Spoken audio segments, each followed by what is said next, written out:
नमस्कार। कक्षा 7वीं गणित इनलाइन एग्ज़ाम प्रश्न देखते हैं। पहला प्रश्न, 42 डिग्री का संपूरक कोण का मान होगा।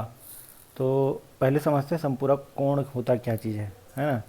ऐसा कोण जिसका दोनों कोणों का योगफल 180 डिग्री हो। ठीक है, तो जिन दो कोणों का योग 180 डिग्री होता है उसको हम लोग बोलते हैं संपूरक कोण, है ना।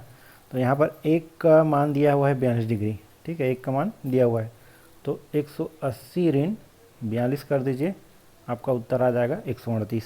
ठीक है। दूसरा है, दी गई विकल्पों में कौन सी परिमेय संख्या आसान दशमलव संख्या है। आसान दशमलव ये होता है कि जब हम किसी संख्या को दूसरे संख्या से भाग दें तो उसका जो शेष है वो शेष आता ही रहे, है ना। कंप्लीट रूप से पूर्ण रूप से भाग ना जाए और उसी संख्या की बार बार पुनरावृत्ति हो। जैसे इसमें देखते हैं 10/3।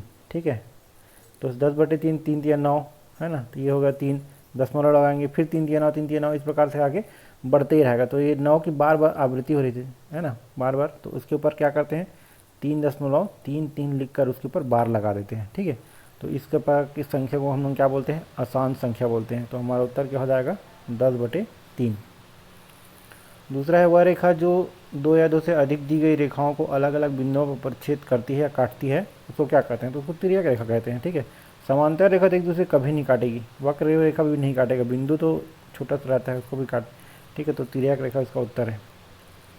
समानुपात में खालिस्तान पद होते हैं। समानुपात को समझते क्या होता है। समानुपात होता है x1/y1 बराबर x2/y2।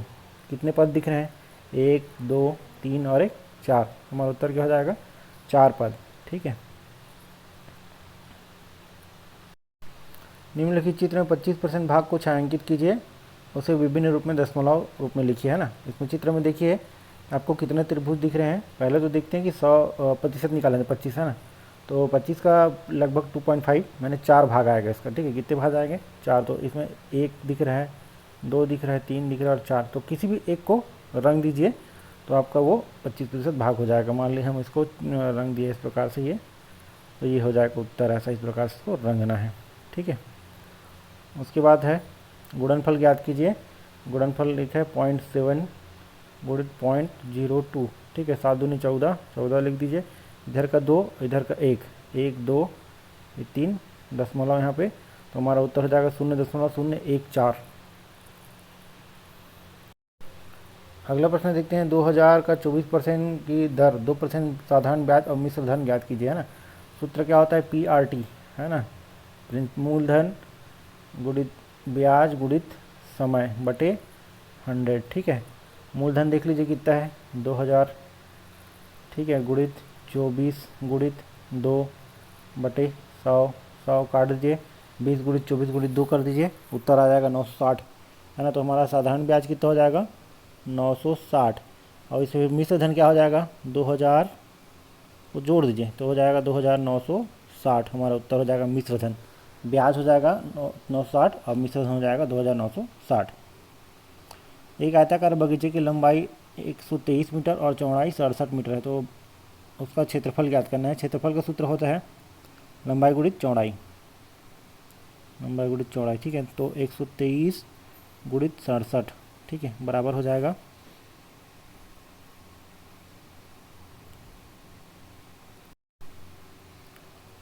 8241। ठीक है, 8241 मीटर वर्ग। ये लिखना जरूरी है आपको, मीटर वर्ग, है ना, नहीं तो आपको उत्तर गलत हो जाएगा, क्योंकि मीटर गुणित मीटर क्या हो जाएगा, मीटर का वर्ग हो जाएगा। अगला प्रश्न है, दिए गए दंड आरेख में धोनी के द्वारा वर्ष 2000 से 2004 तक बनाए गए रनों की संख्या दी गई है। इन आरेख का अवलोकन कर दिए गए प्रश्नों का उत्तर दीजिए। ठीक है, इसमें एक तरफ वर्ष दिया है, दूसरी तरफ रन दिया हुआ है ना। तो किस वर्ष धोनी ने सर्वाधिक रन बनाए, देखिए कौन सा सबसे टावर सबसे ज़्यादा ऊंचा दिख रहा है आपको, देखिए ये इसमें दिख रहा है आपको 2003। कितना दिख रहा है, 8000। ठीक है, तो 800 रन, है ना। 800 रन सबसे अधिक बनाया कौन से साल में, 2003 में। तो हमारा उत्तर क्या हो जाएगा, 2003। उसके बाद क्या है, वह वर्ष बताइए जिसमें धोनी ने बनाए गए रनों की संख्या न्यूनतम है। सबसे छोटा टावर कौन सा दिख रहा है, ये वाला 2000। कितना दिख रहा है, 400, है ना। तो सन 2000 में सबसे कम रन बनाया। ठीक है, इस दंड आरेख से क्या जानकारी मिलती है, इस दंड आरेख से हमको ये जानकारी मिल रही है कि धोनी ने किस वर्ष कितना रन बनाया, ठीक है। क्या धोनी हर वर्ष पिछले वर्ष से अच्छा खेलता है? देखिए इसमें दिख रहा है क्या, इसमें तो दिख रहा है कि इसमें यहाँ पर इसके बाद थोड़ा सा ठीक खेला है, ठीक है। फिर उसके बाद फिर से उसने अच्छा नहीं खेला, कम हो गया रन। फिर उसके बाद फिर अगले वर्ष फिर अच्छा खेले, फिर उसके बाद फिर से कम हो गया। तो इस प्रकार से नहीं है, ऐसा कुछ नहीं है कि वो हर वर्ष के बाद अच्छा खेलता है। यदि क्रम से इस प्रकार से बढ़ता जाता तब वो हर वर्ष के बाद अच्छा खेलता बोल सकते हैं, लेकिन उसका जो ग्राफ है इस प्रकार से आ रहा है, ऊपर नीचे हो रहा है ना। अगला प्रश्न है 5 प्राकृतिक विषम प्राकृतिक संख्याओं का समांतर माध्य कितना होगा? तो 5 प्राकृतिक, पहला हो जाएगा 1, दूसरा 3, 5, 7, 9, सबको जोड़ दीजिए, कितना हो जाएगा? 25। इतनी संख्या कितनी है टोटल? 5, 5 से भाग दीजिए, कितना आ जाएगा? 5। तो उत्तर क्या हो जाएगा? 5। समांतर माध्य क्या हो जाएगा? 5।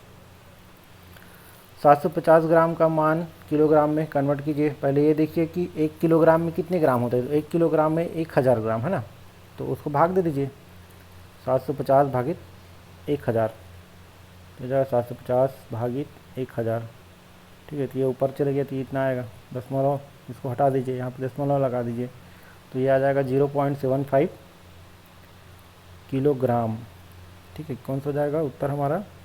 ये वाला 0.75 किलोग्राम। श्री कृष्ण प्रतिदिन 250 मिलीलीटर दूध पीता है, पीते हैं। बताओ वह 4 दिन में कितने लीटर दूध पी लेंगे? तो इसमें देखिए कि 250 एक दिन का है ना, तो 4 दिन का गुणा कर दीजिए, 250 गुणित 4 हो जाएगा 25 चौक 100, ठीक है। मतलब ये 1000 मिलीलीटर हो गया ना। इसको 1000 से भाग दे जाएंगे तो लीटर में कन्वर्ट हो जाएगा, तो 1000 भागित 1000 मतलब 1 लीटर, ठीक। तो हमारा उत्तर क्या हो जाएगा? 1 लीटर, ठीक है। अगला प्रश्न देखिए, पूनम की जन्म तिथि 28 जनवरी 1996 है, 30 सितंबर 2005 को उसकी उम्र कितनी होगी? तो सबसे पहले देखिए आपको 2005 ऋण 1996 करेंगे, ठीक है। तो ये हो जाएगा 9 साल। उसके बाद 30 में 28 कम कर देंगे तो हो जाएगा 2 दिन, है ना। ये हो गया 9 साल और 2 दिन। अब मंथ में कम कीजिए, जनवरी को छोड़िए, उसके बाद फरवरी, मार्च, अप्रैल, मई, जून, जुलाई, अगस्त, सितंबर, इस प्रकार से कितने हुए? 9। तो 2 साल 9 महीना 9 साल और 8 महीने 2 दिन, कितना हो जाएगा? 9 साल 8 महीने और 2 दिन। उसके बाद पूछ रहे हैं 3 का 4 बार प्रयोग करना है और 24 लाना है, ठीक है। तो 3 का पहले 3 बार प्रयोग करते हैं, 3 गुणित 3 गुणित 3 बराबर हो जाएगा 27, ठीक है। 27 में 3 कर दीजिए कम तो आ जाएगा 24, आ गया ना 24, ठीक है। ये 3 बार प्रयोग कर लिए और एक चौथी बार प्रयोग कर लिए 3 का।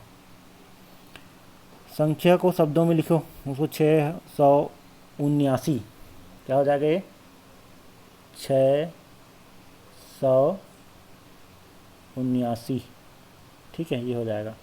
और 234, 234, ठीक। उसके बाद संख्याओं को क्रम से लिखना है, बढ़ते क्रम में, मतलब सबसे छोटा संख्या पहले लिखना है। वो सबसे छोटा संख्या क्या हो जाएगा? ये हो जाएगा 301, फिर हो जाएगा 328, फिर हो जाएगा 339, ठीक है। उसके बाद देखिए एक बारात में 4 गाड़ियाँ आ गई, यदि प्रत्येक गाड़ी में 27 बाराती हैं तो बैठे हैं तो कुल कितने बाराती गए? पहले देखिए कि कितने बाराती जा रहे हैं, 27 एक गाड़ी में है ना, इसलिए 4 गाड़ी में कितना हो जाएगा? मल्टीप्लाई कर दिए, 27 4 चौक 28, 8 में 4 4 8 10 108, ठीक है। कितना आ जाएगा? 108 बाराती जाएंगे टोटल मिला के।